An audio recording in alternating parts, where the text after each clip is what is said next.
Venimos a nombre de la Comisión de la Defensa Nacional a presentar este dictamen que fue trabajado todavía el día de ayer con las comisiones de Gobernación, de Marina y de Estudios Legislativos.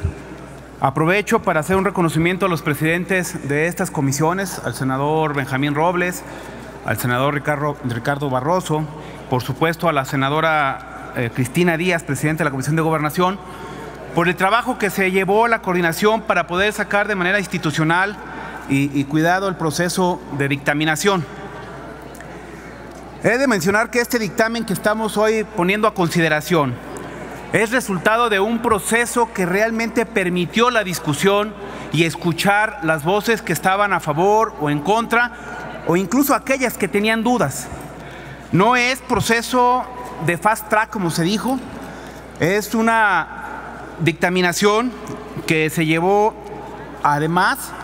de la comisión en función de muchas mesas que se realizaron. El 6 de diciembre se atendió a las Comisiones Unidas, en las Comisiones Unidas a organizaciones de la sociedad civil,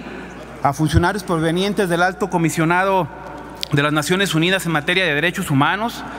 También se atendió los comentarios del jefe de la Unidad de Asuntos Jurídicos de la propia Secretaría de Defensa Nacional.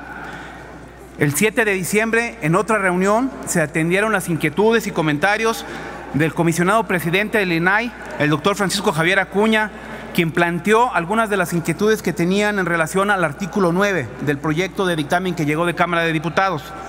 El 11 de diciembre nuevamente se hicieron mesas de trabajo donde se atendieron los comentarios de los gobernadores de diferentes estados, también a alcaldes, así como a diversas organizaciones de la sociedad civil organizada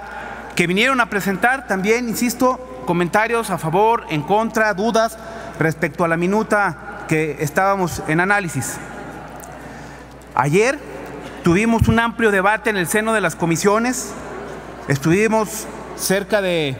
casi 9 horas desde que iniciamos por la mañana, con diferentes inquietudes que tuvimos la oportunidad de hacer llegar comentarios, propuestas, a efecto de poder modificar, aclarar o mejorar la redacción de la minuta que nos llegó de Cámara de Diputados. Un amplio debate que se dio por parte de los senadores que integran las comisiones, y me parece entonces que no se puede decir que esta ley no se discutió, no se debatió y no se conoció. Después de este debate se hicieron diferentes modificaciones a esta minuta. Haré referencia a algunas de ellas. El artículo 8, que era uno de los artículos que ha causado mucha inquietud, crítica, se hizo una modificación para que quede muy claro que la protesta social no será considerada bajo ninguna circunstancia un tema de amenaza a la seguridad interior. En consecuencia, por ningún motivo se podrá hacer uso de fuerzas federales o de las Fuerzas Armadas para contener una protesta social o de carácter político electoral. Había una inquietud porque decía la minuta original que siempre y cuando fueran pacíficamente. Se ha eliminado esta disposición o esta palabra a efecto de dejarlo de manera absoluta de que no hay interpretación, jamás podrá ser objeto de protesta social, de seguridad interior, una protesta social. Del mismo modo se modificó el artículo 10 para precisar que la aplicación supletoria de la Ley de Seguridad Nacional y la Ley General de Seguridad Nacional y Seguridad Pública se harán en el ámbito de sus respectivas competencias a efecto de dar mayor claridad al texto que venía original, porque se daba una discusión respecto a que se podía interpretar cuando entraba en vigor una ley u otra y que pudiera darse una discusión ahí de supletoriedad, y por eso creemos que con esta redacción quedará mejor. También en el artículo 16 se hicieron modificaciones para que cuando el Ejecutivo Federal lleve acciones inmediatas en los casos de amenaza a la seguridad interior que representen un grave peligro a la integridad de las personas, la Secretaría de Gobernación, cuando lleguen fuerzas federales o fuerzas armadas a un estado, la Secretaría de Gobernación tenga la obligación de notificarle a los gobiernos de las entidades. Si bien es una disposición constitucional, una facultad constitucional y exclusiva del presidente de hacer uso de las Fuerzas Armadas para atender temas de contingencia, o graves. Aquí lo que estamos buscando es que ese Ejecutivo estatal, que una vez que se dé la orden para que puedan llegar fuerzas federales o fuerzas armadas, tenga un acto jurídico que le permita controvertir esa decisión del Ejecutivo federal. Y esto es un control final del camino, porque abre la puerta a que un Estado, un Ejecutivo federal, pudiera presentar la controversia. Esto creo que sí es un control constitucional que limita esa facultad exclusiva del presidente, una facultad que tiene en la Constitución y que no es nueva, por cierto, la ha tenido siempre en nuestra Constitución. También se modificó el artículo 22 para establecer que cuando la amenaza no requiera de la intervención de las Fuerzas Armadas, porque insistimos, esta ley no es para las Fuerzas Armadas, también permite la intervención para un acto de seguridad interior a las fuerzas federales, y cuando sea el caso, quede claro que será una autoridad civil la que estará al frente de esta intervención. También se agrega, como lo comentaba hace unos momentos la senadora Cristina Díaz,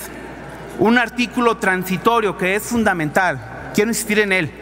Establece la posibilidad de que dentro de 180 días siguientes a la entrada en vigor de la ley, las entidades federativas, municipios y demarcaciones territoriales soliciten una declaratoria de protección, y que para poder solicitarla puedan y deban presentar un programa, como ya se dijo aquí, con plazos, acciones, presupuesto, para dar cumplimiento al modelo de función policial aprobado por el Consejo Nacional de Seguridad Pública. Esto no es otra cosa más que dar respuesta a una inquietud que se manifestó también en estas mesas de análisis, que se decía que vamos a permanecer o vamos a legalizar lo que ha pasado en algunos estados y municipios, que cuando llegaban las fuerzas federales o las fuerzas armadas, ese municipio o ese estado dejaba de cumplir con sus obligaciones en materia de seguridad pública, dejaba de poner presupuesto para fortalecer a sus órganos de seguridad pública civil, y que entonces pues eran omisos en el cumplimiento de sus obligaciones. Este transitorio está permitiendo y obligando que estos estados, que estos municipios que soliciten la intervención, al mismo tiempo se comprometan a cumplir con el modelo de seguridad pública y el modelo policial aprobado por el Consejo Nacional de Seguridad. Y se comprometen a cumplirlo y a ponerle tiempos y un programa y presupuesto. Creo que este artículo, que fue propuesta, por cierto, del senador Roberto Gil y que fue aceptado, nos parece que es un gran avance respecto a la minuta que llegó por parte de Cámara de Diputados. Ya aquí se ha comentado parte de los requisitos que deberá tener esta declaratoria,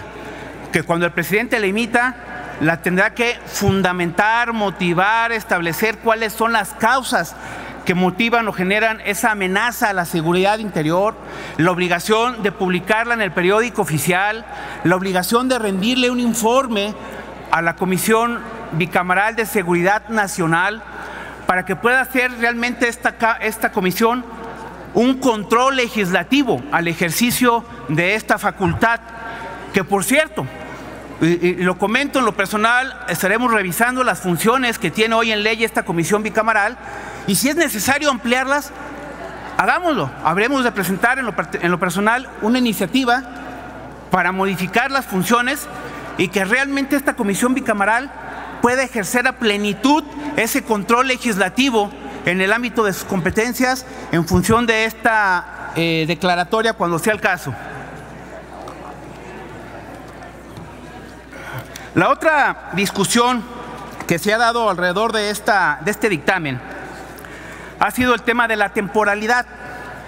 Sin duda que siempre es mejorable las redacciones, pero me parece que el tema de la temporalidad viene claro en cuanto a que es un año.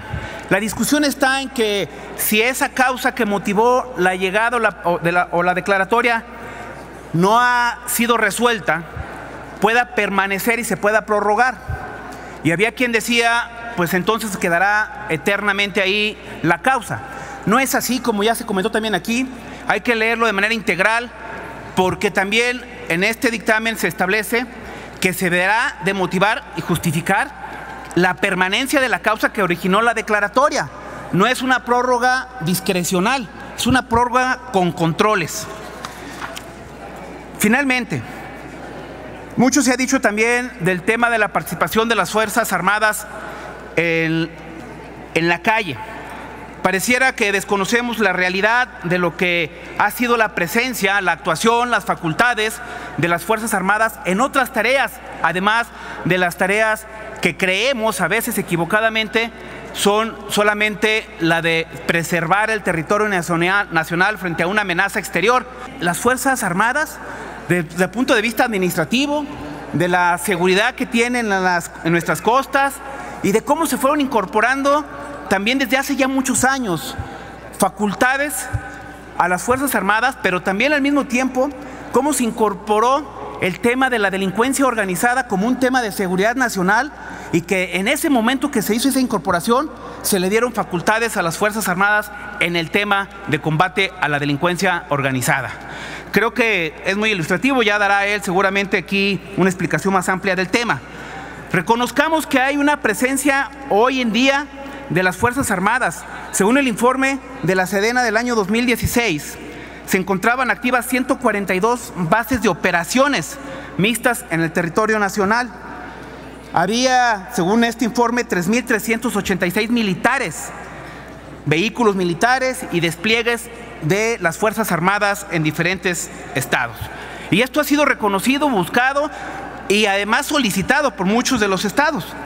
Hoy en día también está la presencia de otros cuerpos como son la Policía Militar. En Guanajuato, estado en el que yo pertenezco, hoy se está construyendo